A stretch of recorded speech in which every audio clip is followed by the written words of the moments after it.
다니엘서 중에 스토리가 있고 계시의 말씀이 있죠. 이제 7장부터는 계시에 대한 말씀이죠.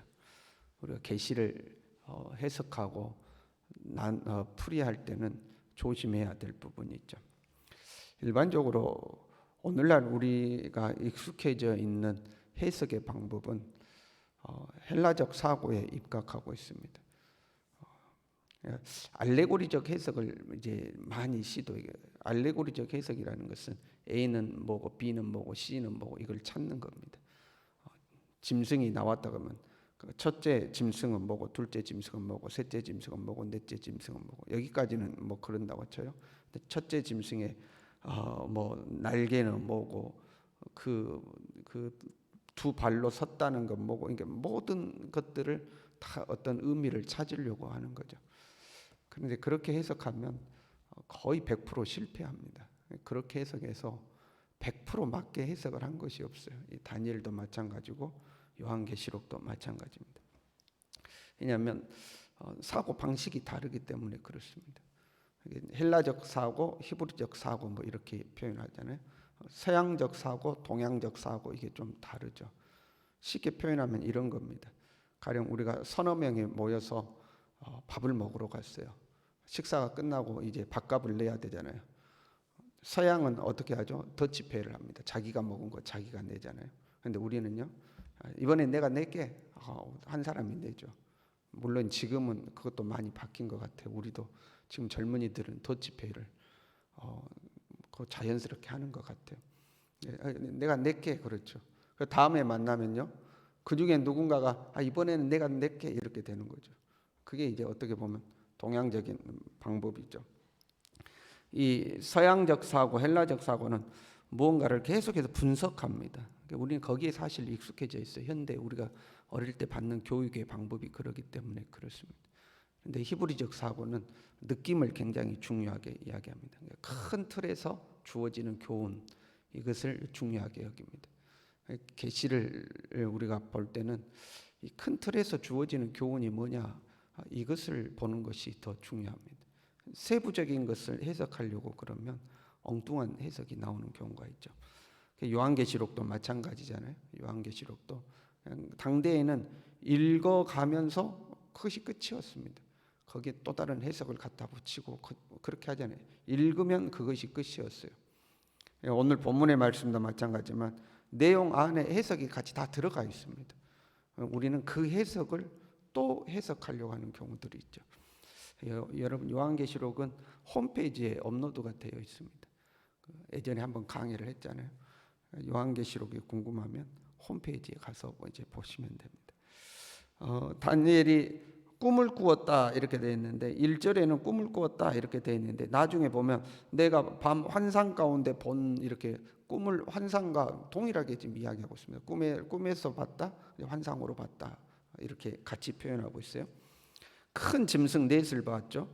이 큰 짐승 넷은 앞에 2장에 나오는 이 신상과 이 상응하는 겁니다. 금과 은과 녹과 철로 된 신상의 이야기들이 나왔죠.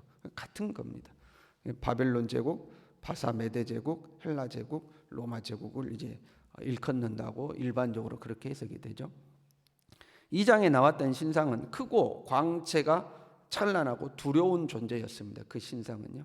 오늘 본문에 나오는 것들은 짐승으로 등장하고 있죠. 희한한 모습의 짐승으로 등장하죠.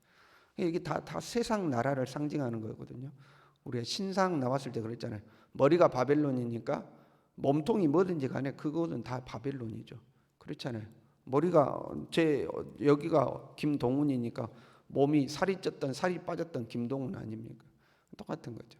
이 신상도 마찬가지, 짐승도 마찬가지. 그냥 세상 나라를 상징하여 보여주고 있는 거죠. 자세히 보면 이 짐승들은 이 땅에 없는 짐승입니다.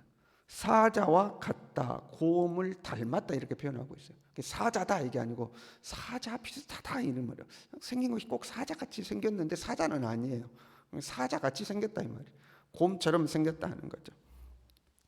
간단하게 보면 첫 번째 짐승은 사자에다 독수리 날개를 가졌다는데 바벨론 제국을 상징한다고 보고 있습니다. 바벨론의 이 신전에 가면 이런 모양이 입구에 부조되어 있었다고 그래요. 사자가 날개를 달고 있는 모양으로 있는 거죠.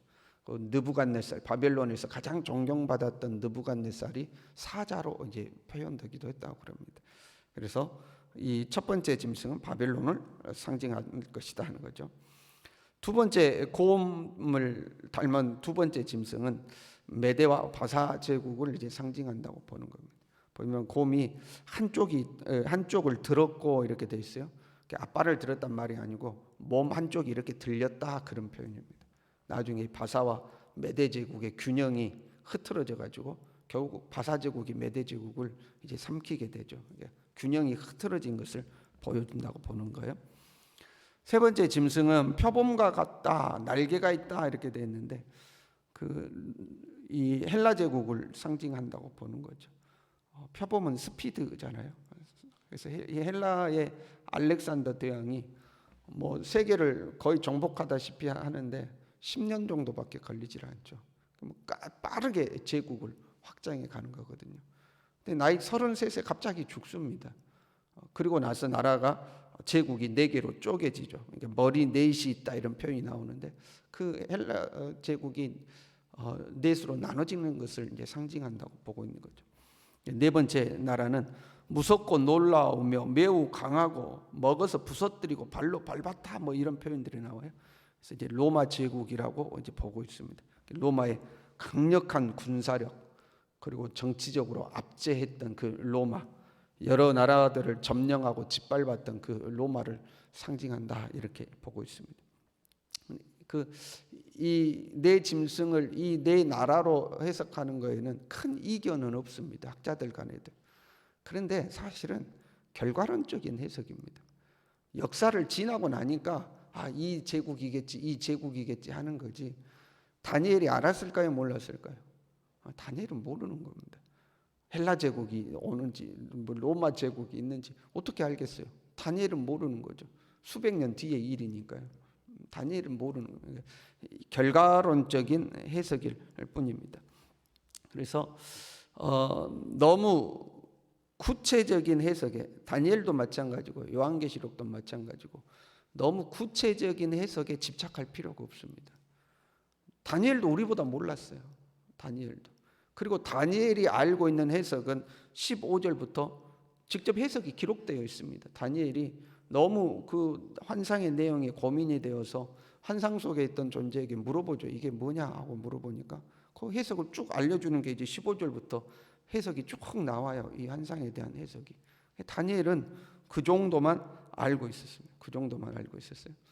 구체적이고 디테일한 데 집착하다 보면 이상한 데 성경 배우러 갑니다. 이단으로 가고 해석이 맞지 않는데도 막 쫓아가게 되죠. 이 환상의 핵심은 17절과 18절에 기록되어 있습니다. 이렇게 되어 있어요.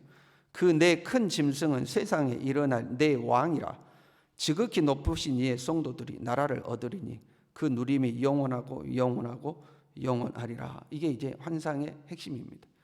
하나님께서 다니엘에게 환상을 보여주시고 그 환상을 통해서 말씀하고자 하셨던 내용이 여기에 있는 거예요.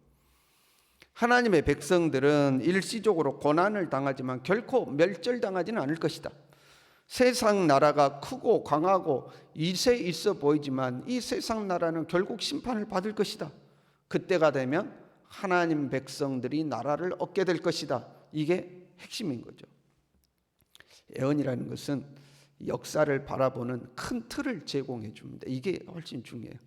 이 예언이, 이 계시가 주는 큰 틀이 있죠. 그 뭐예요? 세상이 우세한다. 그리고 하나님의 백성들은 고난을 받는다. 그러나 때가 지나면 세상은 심판받고 하나님의 백성들은 상을 받는다. 이게 계시의 큰 틀입니다. 쉽죠? 세상이 우세한다. 하나님의 백성들은 고난을 당한다. 그러나 때가 되면 세상이 심판받고 하나님의 백성들이 나라를 얻게 된다. 또는 상을 받게 된다. 이게 큰 틀입니다. 이 예언의 큰 틀은 오랜 시간 속에서 역사를 통해서 성취되는 큰 말씀이기도 합니다. 그래서 결국 요한계시록의 말씀과 함께 예수 그리스도가 다시 오실 그때에 완벽하게 성취되겠죠. 예수 그리스도가 다시 오실 때도 세상 나라는 위세가 있죠. 그 속에 하나님의 백성들은 고난을 당하죠. 그러나 그 고난의 때가 지나면 예수님이 이 땅에 오셔서 온 세상을 심판하시고 하나님의 사람들은 하나님 나라에서 영원한 복을 누리는 거죠. 그 역사적으로 이루어질 것입니다. 그러나 이 계시의 말씀은 어느 때 어느 누구에게도 이루어지는 겁니다. 그 틀 그대로 보세요. 오늘날 우리가 살아가는 이 세상은 온갖 불법과 부조리를 저질러 가면서도 세상 나라는 힘을 얻죠. 권세를 얻죠. 하나님의 법을 따르지 않고 세상 법도를 따르는 사람들이 득세하는 것처럼 보이죠. 그리고 그 속에서 하나님의 사람들은 조롱당하고 비난당하고 무시당하죠. 그러나 때가 지나면 그렇게 위세에 있었던 이 세상 권세는 결국 무너지는 거고, 정직하게 하나님의 법도를 따랐던 사람들은 상급을 받게 되는 때가 오는 거죠. 이게 예언의 큰 틀이에요. 오늘날 우리 한 개인에게도 마찬가지입니다. 내 삶에 어느 날 고난이 찾아왔어요. 예수 안 믿는 사람들은 그렇게 다 잘 사는 것 같은데 나에게 고난이 찾아왔어요. 세상은 득세하고 우리는 고난을 당하는 거죠. 그러나 한 때와 두 때와 반 때를 지나고 나면 그게 바뀌는 것. 여러분, 고난이 찾아오면 때를 잘 견뎌야 돼요. 때를 견뎌내야 돼요. 때가 지나면 반드시 바뀌는 때가 오는 거예요. 한 때와 두 때와 반 때를 잘 견뎌내고 나면 득세했던 세상은 심판을 받게 되고, 그 고난받았던 하나님의 백성들이 오히려 나라를 얻게 되는, 상급을 받게 되는 그때가 오는 거죠. 그래서 계시록의 말씀에는요, 끝까지 견디는 자에게는 상급을 주신다 이렇게 되어 있죠. 지금 우리는 살아가면서 우리의 믿음의 시험을 받을 때가 있죠. 어떻게 보면 이 코로나 시대도 우리의 믿음은 시험 받는 때이죠. 그래서 많은 사람들이 하나님을 떠나가잖아요. 코로나라는 이 전국 속에서 많은 사람들이 하나님을 떠나가죠. 그러나 한 때와 두 때와 반 때가 지나고 나면 모든 것은 끝이 나게 되어 있습니다. 그리고 끝까지 견딘 자에게는 하나님이 상급을 주게 되어 있죠. 우리는 이 하나님의 역사 운영의 이 큰 틀을 바라볼 수 있어야 됩니다. 내 개인이 되었던, 공동체가 되었던, 아니면 온 세상의 역사가 되었든지 간에 이 하나님의 섭리가 있다는 것을 우리는 볼 수가 있어야 되겠죠. 지금이 나에게는 고난의 때라 할지라도 반드시 때가 지나면 하나님의 은혜의 때가 오는 것을 믿고 오늘 하루도 우리의 삶을 잘 견뎌낼 수 있기를 바랍니다. 기도하겠습니다. 하나님,